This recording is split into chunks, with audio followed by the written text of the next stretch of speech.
ordenasse aos sacerdotes que pegassem 12 pedras de dentro do mais profundo do ribeiro, para que servisse de testemunho às próximas gerações. Da mesma forma, a conquista de Jericó, o texto narra a conquista de Jericó, e isto fica como memorial, como lembrança para todo Israel, que um dia o Deus deste povo fez com que o seu povo vencesse e que as muralhas iriam cair e Jericó seria tomada e possuída por causa do poder de Deus. Então, esse texto nos mostra, e para Israel era um marco, um memorial para as futuras gerações de que Deus, um dia, através dos pais, dos irmãos, das famílias, Ele operou usando esse povo e dando a esse povo vitória sobre Jericó. Segunda coisa, o texto nos mostra e demonstra, entre outras coisas, que é pela fé e não por outra razão que se conquista as coisas nessa caminhada, a promessa na terra prometida. No livro de Hebreus, no capítulo 11, se os irmãos gostam de consultar, no verso 30, está marcado nos heróis da fé, que pela fé, as muralhas de Jericó caíram. Então, a queda de Jericó também é um marco da fé do cristão, da fé do povo hebreu. Por quê? Porque eles ali creram na palavra de Deus, e isto lhes fez conquistar. A terceira coisa é que há nesse texto uma demonstração do poderoso amor de Deus, do grandioso amor de Deus, sem acepção de pessoas. Há um personagem nesse texto que retrata o quanto Deus ama todos os seres humanos da terra, que Deus não faz acepção de pessoas, seja bonzinho, entre aspas, seja ruinzinho, seja ladrão, seja prostituta, seja cafetina, porque há no texto o relato de uma cafetina, prostituta, dona de um bordel, que se quebrantou e que decidiu ajudar o povo de Deus. E essa mulher foi salva.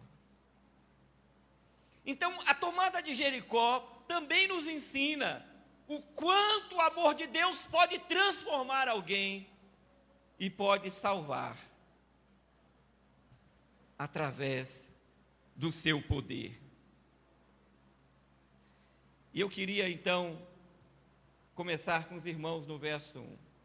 O texto diz, se os irmãos olharem no capítulo 5, no verso 13, há a narrativa de que Deus aparece. Jesus aparece para Josué e fala ao coração de Josué. E diz a Josué, conversa com Josué, dá direção a Josué. Então no capítulo 6, o texto começa dizendo, Jericó estava rigorosamente fechada. Não era algo fácil de se conquistar. E tinha um motivo, o texto é claro, por causa dos filhos de Israel. Ele prossegue. Ninguém entrava e ninguém saía. Verso 2. Então disse o Senhor a Josué. Primeira coisa que eu queria que os irmãos observassem, a dificuldade que era, a resistência que era para Israel, porque aquela cidade, ela não estava simplesmente guardada. O texto diz que ela estava rigorosamente fechada, trancada, nem entra, nem sai ninguém. Verso 2. Então disse o Senhor a Josué. Quem disse? O Senhor. Em momentos difíceis da vida, e esse era um momento de um grande desafio para o povo hebreu, palavra de homem, voz de homem, direção de homem, não poderia levá-los à conquista de Canaã. Mas o texto deixa muito claro quem disse e o que disse. E a partir do verso 2, meus irmãos, até o verso 5, há uma narrativa de como e o que Deus disse àquele povo. E aqui nós temos um problema, uma dificuldade intelectual. Porque o que Deus está dizendo é absolutamente contrário, vai na contramão de qualquer possibilidade de conquista, humanamente falando. A instrução de Deus para este povo, para conquistar uma cidade, que o mesmo texto diz que estava trancafiada, que historicamente, irmãos, era uma cidade praticamente impossível de ser conquistada. Deus dá algumas instruções a esse povo de como será. Entretanto, essas instruções não parecem lógicas. Não há um motivo lógico de estratégia de guerra. Qualquer cidadão, mesmo que não fosse alistado a um exército, mesmo que não entendesse muita coisa de guerra, perceberia que a instrução que Josué recebe é uma instrução absolutamente sem sentido para quem sai para uma conquista, para uma batalha. E há pessoas, há humanistas, e pessoas fora da igreja que criticam imensamente, falam, isso não pode ser verdade, isso é uma fábula, porque esse texto é uma brincadeira. Como pode alguém ir para a guerra usando estratégias como está descrita? Acontece que a ciência, a arqueologia moderna, contemporânea, já está provado, já se foi mostrado, a própria ciência dá cabo de que tudo o que está narrado nas escrituras sagradas, inclusive sobre esse texto, há provas, há evidências científicas sobre isso. Mas ainda assim há pessoas que insistem em dizer, como pode alguém conquistar uma cidade com essa estratégia? Ele disse, verso 3, vós, pois, todos os homens de guerra, rodareis a cidade, rodeando-a uma vez, e assim fareis por 7 dias. E eles começaram essa marcha. Mas não parecia a marcha de um exército, parecia mais a procissão do que uma marcha. E eles chegam a Jericó e eles começam a fazer aquilo que Deus ordenara, a rodear aquela cidade. E paravam e dormiam, e rodeavam aquela cidade. Meus irmãos, eu queria que você pensasse comigo, se você estivesse em Jericó, se você fosse um cananeu, se você estivesse e fosse parte daquele povo e daquela cidade, o que você pensaria, como o povo daquela cidade, os guardas das muralhas, olhando e dizendo para o povo, e eles, o que está acontecendo aí? Que barulho é esse? E eles diziam, não, tem um bando de doido, tem um monte de gente aqui, e eu acho que eles vieram fazer uma homenagem a gente. Ou eles estão numa procissão, ou eles estão se divertindo, ou é alguma festa deles, alguma coisa parecida com isso. Eu penso que os soldados e que o povo daquela cidade não estavam entendendo o que estava acontecendo, porque a última coisa que aquele povo, e porque o texto deixa claro,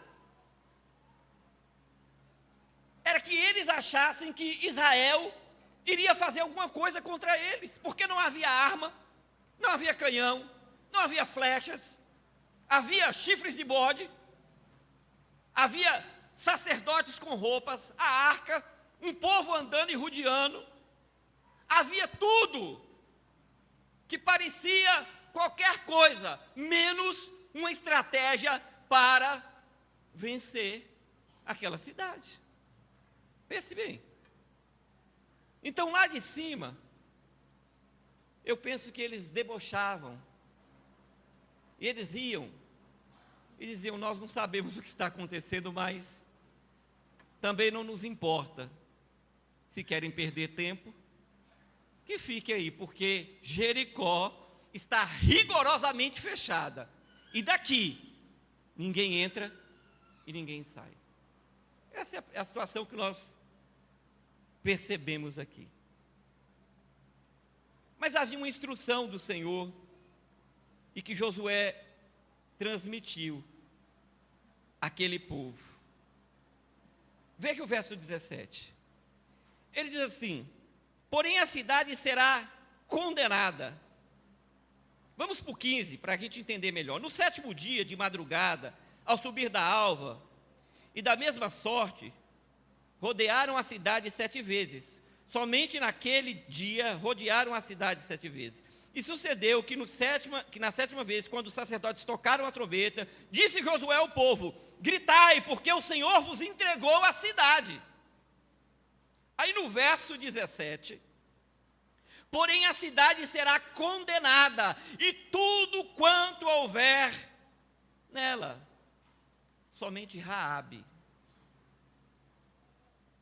a prostituta, e todos os que estiverem com ela em casa, escondidos, estiverem com ela em casa, porquanto escondeu os mensageiros que enviamos. Tão somente guardai-vos das coisas condenadas, para não tocá-las. Deus manda condenar a cidade. O texto é claro e a ordem é clara. Acabem com tudo. Com tudo. Ninguém vai ficar vivo. Ninguém vai ficar vivo. Acabem com tudo. E parece, e alguns dizem, mas que Deus é esse mau, que mata crianças e mata toda uma cidade? Como é isso, pastor? O que está acontecendo aqui, meus irmãos, é que esse povo cananeu, que aparece lá em Gênesis, logo no comecinho, é um povo muito perverso, é um povo mau, é um povo que, na história, se você vem estudando o Pentateuco, eles aparecem e eles se multiplicaram e fragmentaram entre outros povos, e eles tinham a idolatria, a feitiçaria, a pornografia, a maldade era a marca desse povo. A maldade era a marca desse povo. Veja que havia uma prostituta lá. A maldade era a marca desse povo. Esse povo, eles zombavam de Deus e de tudo que se chamava Deus, que era de Deus, do Deus de Israel. Então Deus usa Israel como juízo na vida desse povo. Escute isso, Deus está usando Israel aqui, o povo hebreu, como juízo. Foi dado o tempo de arrependimento. Vocês tiveram chance. Há muitos que vocês têm ouvido e visto. Porque no texto anterior, no capítulo 3, quando os espias vão, Raabe se levanta e diz: o povo dessa terra e o povo de Jericó está amedrontado porque eles já ouviram falar do que Deus fez no Mar Vermelho. Eles sabiam, eles tinham conhecimento, eles foram convidados a curvar-se diante do Deus Todo-Poderoso, mas nunca quiseram. Então o que vai acontecer não é que Deus tem prazer em fazer isso, mas Israel será o juízo de Deus sobre Jericó, porque há um momento que o juízo de Deus será cobrado, não tem como, porque a oportunidade foi dada. Por isso ele diz: tudo será destruído, apenas os utensílios, prata, ouro, será levado para a casa do Senhor. E ele faz uma outra observação: Raabe, a prostituta, e todos os que estiverem com ela em casa, essa será poupada, e toda a sua casa. E por quê? Porque esta mulher, apesar de ser cananita, dona de um bordel, ela entendeu, e ela se quebrantou, e ela disse: não, eu vou protegê-los, eu vou guardá-los, porque eu reconheço esse Deus que está do vosso lado. Meus queridos, adiantando um pouquinho, verso 20, o texto diz que: e gritou, pois, o povo, e os sacerdotes tocaram as trombetas, e tendo ouvido o povo o sonido da trombeta, levantou um grande grito, e ruíram as muralhas, e o povo subiu, cada qual em frente aonde estava. O que Deus havia dito, aquela estratégia completamente fora de questão, aos olhos humanos, completamente sem parecer, de fato, uma situação, uma estratégia que levaria aquele povo à vitória, funciona. E os muros caem. E o que Deus tinha dito, por mais absurdo que parecesse, aconteceu, irmãos. Agora veja comigo no verso 23. Então entraram os jovens, os espias, e tiraram Raabe, seu pai, sua mãe, seus irmãos, e tudo quanto tinha. Tiraram também toda a sua parentela, e os acamparam fora do arraial de Israel. Há um detalhe aqui. Deus ha dito, tudo exterminado, os utensílios vai para a casa do Senhor, o que tem valor, sentido material, mas essa casa e essa mulher, por causa dela, será poupada. Mas o texto diz que ela não foi colocada em Israel, mas o texto está dizendo aí que ela foi colocada fora do arraial de Israel. Por quê? Porque Raabe ainda não estava transformada.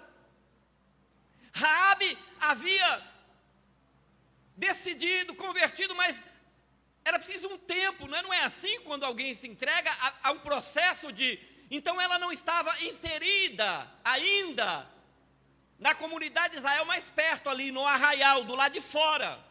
Mas perceba no verso 24, porém a cidade, tudo quanto havia nela, seja queimado a fogo, tão somente prata e ouro e utensílios de bronze e ferro serão para o tesouro da casa do Senhor. Verso 25. Mas Josué conservou com vida a prostituta Raabe e a casa de seu pai e tudo quanto tinha. E habitou agora, veja bem, e habitou no meio de Israel até o dia, agora ela habita. Em primeiro, ela não foi levada, porque ela foi ensinada.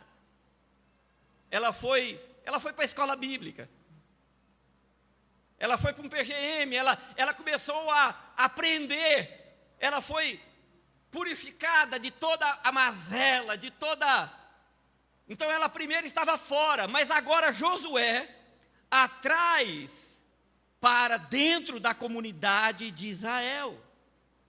O que significa dizer que esse é um processo natural do caminho que nós fazemos. E todos nós sabemos que essa mulher casou com um israelita, teve filhos, e há uma coisa aqui que é emocionante, muito profunda. A linhagem do nosso Salvador, na linhagem do nosso eterno Salvador, acreditem nisso, está inserida a história dessa mulher. Uma cananeia prostituta faz parte da linhagem do Salvador de toda a terra e de todos os céus. Glória ao nome do Senhor. Meus irmãos, eu quero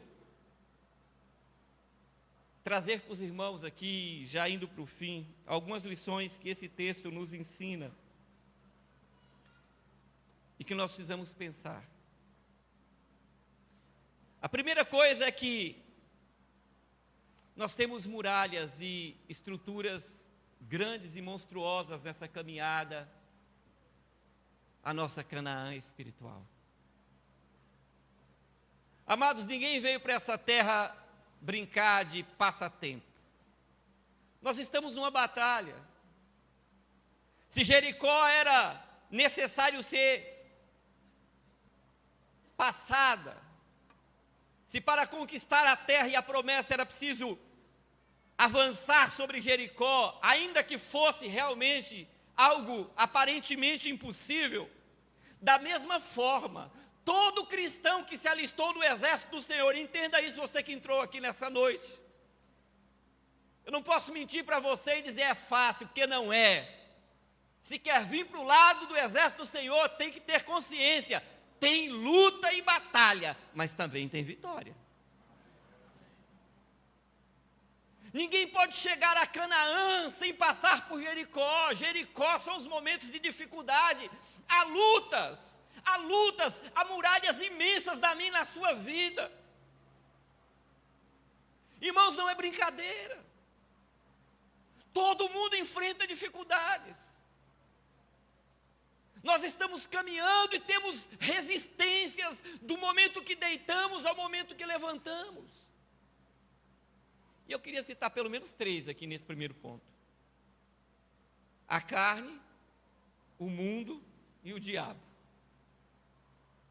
Entre essas grandes muralhas que nós lutamos, a nossa carne é uma delas.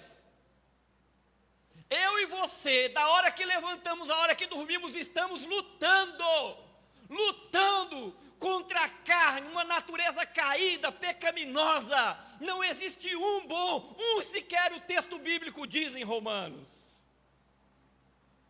Meus amados, o apóstolo Paulo diz: é impressionante, o bem que eu quero não consigo fazer, mas o mal que não desejo, eu sou impulsionado a fazer. Há uma muralha, há uma guerra dentro de mim, isso se chama pecado. Essa é a primeira muralha que cada um de nós enfrentamos no dia a dia. Não temos Jericó, cidades fortalecidas mais, mas temos uma guerra aqui dentro, no nosso olhar, no nosso falar, no nosso coração, que exala maldade, que exala malícia, que exala coisas que destroem o homem. Porque Jesus disse uma vez para os discípulos e para os fariseus, uma discussão: o que vocês comem não destrói vocês, a maldade que sai de dentro de vocês é o que destrói vocês. E nós estamos nessa guerra. Hoje eu me despedi na segunda igreja, pregando de manhã e depois dando aula. E eu me lembro que eu preguei, eu não sei se os irmãos já terminaram a revistinha de Romanos, ainda já passaram por Romanos? A lição 12, que fala da dificuldade que o ser humano tem em relacionar-se. Nós estamos lutando, essa muralha precisa ser vencida, e ela não pode ser vencida com estratégias humanas, militares, senão, como diz o verso 2, e disse o Senhor a Josué. Só Deus pode. E Ele o fez. Gálatas diz que o fruto do Espírito é benignidade, bondade, mansidão, domínio próprio. Essa é a primeira luta, mas se fora só ela, nós temos o mundo. A Bíblia diz que o mundo jaz no maligno. Essa é outra Jericó que nós encontramos. Nós saímos na porta de casa, da porta, há um espírito. Efésios capítulo 2, o apóstolo Paulo trata exatamente sobre isso. Há um espírito que outrora dominava, guiava. É o espírito deste mundo. Um mundo caído, nós somos uma muralha dentro de nós, há uma muralha caída, e o mundo é um mundo caído. Eu quero lembrar que no livro de Gênesis capítulo 3, na queda, o homem e o mundo foram amaldiçoados, né? O homem caiu e se perverteu. E o mundo foi amaldiçoado. Nós vivemos de uma natureza caída, sustentada pela graça e misericórdia de Deus. E contra esse mundo nós estamos lutando. E nesses dias a luta é muito ferrenha, no que chamam de pós-modernidade, com a liberdade, com o que eles chamam de relativismo. Tudo pode ser interpretado segundo o seu conceito, não é segundo o que a Bíblia diz. Os valores eternos estão sendo colocados em questão, sendo relativados. Pode qualquer coisa, homem nasceu homem, mas não é mais homem, mulher não é mais mulher, você é o que quiser. O mundo é uma grande muralha, que estamos lutando todos os dias. Variações de pensamentos, de conceitos, eu sou esse, eu sou aquele. Isso são muralhas que resistem você de entrar e de possuir a Canaã de Deus. No caso de Israel era Jericó, no nosso caso a Canaã que nos espera, celestial. Nós vamos chegar lá, mas nós estamos aqui lutando. O diabo, mas não é só o mundo, o diabo. O diabo veio para matar fora a carne, fora o mundo, tem o capiroto. Ele anda ao vosso derredor, rugindo, parecendo um leão, buscando a quem possa tragar. Veja mais uma muralha. A carne, o mundo, e agora o diabo que fica tentando, manipulando, o espírito, ele está ali para destruir, ele é uma fortaleza, e eu quero te dizer, está claro no texto, a estratégia humana aqui seria, vamos nos armar, e vamos fazer o nosso melhor. A estratégia de Deus foi falar, não, esta batalha só eu posso dar a vocês. O que significa dizer, irmãos, que nessa luta, só Deus, nessa luta aqui na terra, e só com as armas de Deus, podemos vencer. Amém? Glória. Segundo passo, esta vitória foi dada por Deus. Nunca se esqueça isso. Jericó não é ato de homem, Jericó não leva louvor a homem, Jericó não foi estratégia humana, a glória é toda de Deus.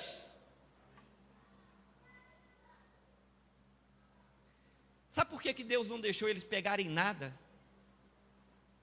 Pode levar ouro? O texto diz, não. Pode levar prata? Não. E os utensílios de bronze? Não. Por que, Senhor? Porque vocês não fizeram nada. A batalha foi minha, o despojo é meu. O que significa dizer? O que Deus estava dizendo para Israel, e o que significa para nós hoje, é que não é mérito seu, não é mérito meu. Se nós chegamos até aqui, Igreja Betel, é pela graça e poder de Deus. Se você tem vencido no seu casamento, se você tem vencido na sua vida, nesta caminhada, entenda, levante a sua mão e dê glórias a Deus, diga, Senhor, é tua essa vitória, nada é meu, nada me pertence, tudo que eu tenho, eu não tenho, é teu, porque a vitória que me trouxe até aqui, vem de ti, Senhor. É a segunda coisa que nós aprendemos, o homem quer louvor, não é? Nós vivemos no século do louvor aos homens, do culto aos homens. Infelizmente, até nas igrejas, placas com a igreja, aí você vê a placa, desculpa falar, tem gente que não gosta, pastor, não precisa falar eu não estou falando, eu estou falando do que é verdade. Coloca a foto do pastor, da pastora, sei lá. Para quê? Para gerar idolatria no coração do homem, para dizer que quem é que sustenta. Não. O que o texto está dizendo, o que Deus está querendo dizer para Israel, está dizendo é o seguinte, não há louvor para vocês. A graça, a minha graça vos deu a vitória, mas o louvor é todo meu. A honra é toda minha. Amém, igreja? Nós não podemos esquecer nunca disso, em cada passo, em cada vitória. A honra é toda dele, e sempre será. A estratégia é dele. Deus não divide a sua glória com o homem. Deus não divide a sua glória com o homem. Os homens querem aparecer, querem ser os astros, estrelas. Irmãos, muitas pessoas não entendem. Eu tenho 2 anos, ou quase 3 anos, que eu faço programa na TV ali. Eu coordeno o programa de PGMs na TV, e já tínhamos outros. E eu fugia. Eu sou radialista também, tenho carteirinha e tal. De vez em quando essa moça aqui na frente, pastor, fala, não quero, não gosto. Não, mas é para... Não, olha, bote outro. Eu falo meio embolado, por favor, careca, não sou bom de imagem, não falo bem, manda qualquer um, me tire disso, deixa eu aqui. Irmãos, as pessoas querem hoje, a TV projeta uma pessoa da noite para o dia, a glória do homem, Deus não divide a sua glória. Terceiro ponto, eu vou terminando. Aprendemos aqui uma lição, Deus deu a estratégia, a vitória é dele, temos lutas nessa terra, mas nós temos um papel nessa trajetória. Israel precisou crer e confiar. Hebreus capítulo 10, verso 30. Diz assim, pela fé ruíram as muralhas de Jericó. Nós precisamos responder a Deus. Sabe, nessa noite, meu irmão, você pode ter entrado aqui e está cheio de planos. Eu já fiz tantos planos na minha vida. Você também, provavelmente. E a gente arma estratégia pela experiência de vida. Quem já passou dos 30, quem passou dos 40, então acha que sabe tudo. Quem está chegando nos 50 igual eu, é praticamente doutor em tudo. Não é assim que a gente pensa? Mas não é assim que funciona. A gente elabora e fala 1 mais 1 é 2 e começa a fazer conta, mas não é assim.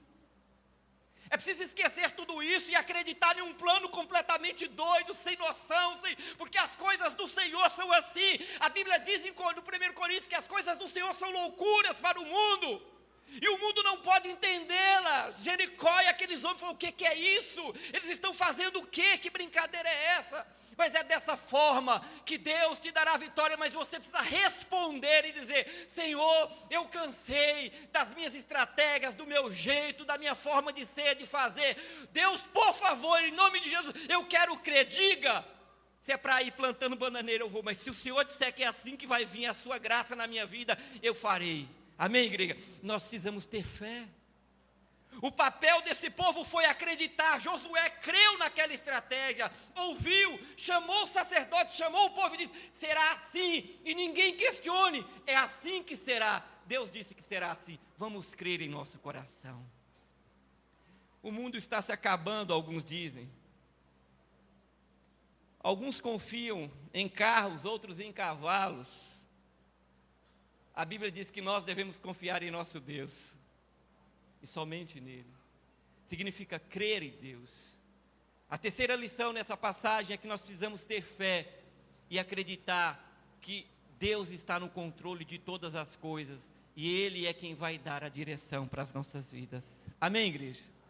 E por fim, terminando, nós aprendemos nesse texto que a misericórdia e o grande amor de Deus é algo que a mente humana, muitas vezes, não consegue alcançar.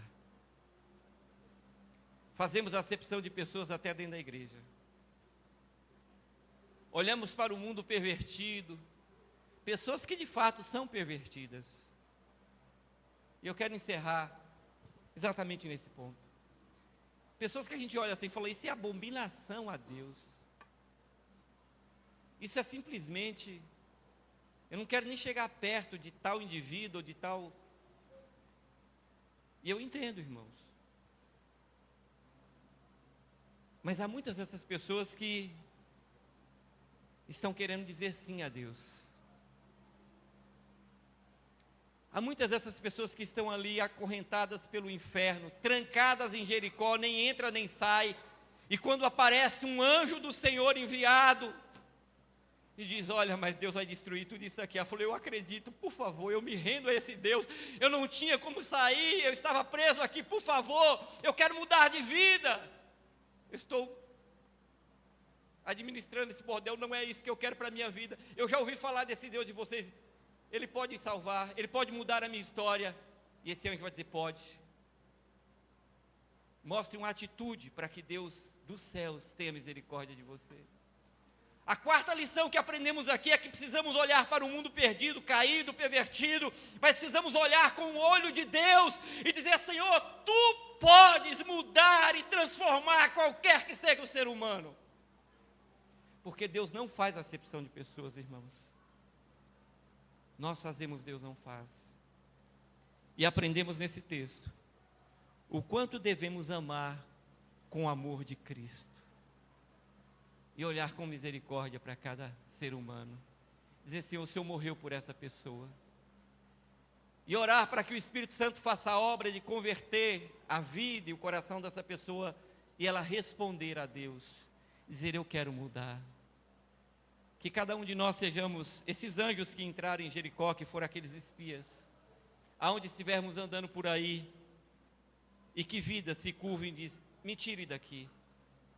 Eu creio nesse Deus que vos dará Jericó em suas mãos. Amém, igreja? Eu queria te convidar que fique de pé. Eu queria convidar também o Ministério de Louvor.